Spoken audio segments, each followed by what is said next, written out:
بسم اللہ الرحمن الرحیم الصلاۃ والسلام علیک یا رسول اللہ وعلی آلک واصحابک یا حبیب اللہ۔ صحیح بخاری حدیث نمبر 4۔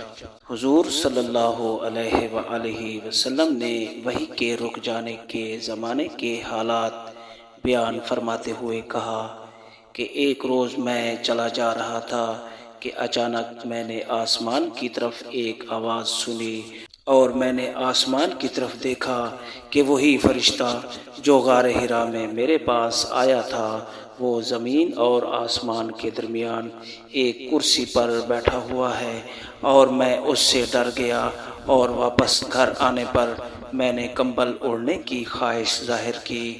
اس وقت اللہ پاک کی طرف سے یہ آیات نازل ہوئی کہ اے لحاف اوڑھ کر لیٹنے والے، اٹھ کھڑا ہو اور لوگوں کو عذاب الہی سے ڈرا، اور اپنے رب کی بڑائی بیان کر، اور اپنے کپڑوں کو پاک صاف رکھ اور گندگی سے دور رہ۔ اس کے بعد وحی تیزی کے ساتھ پے در پے آنے لگی۔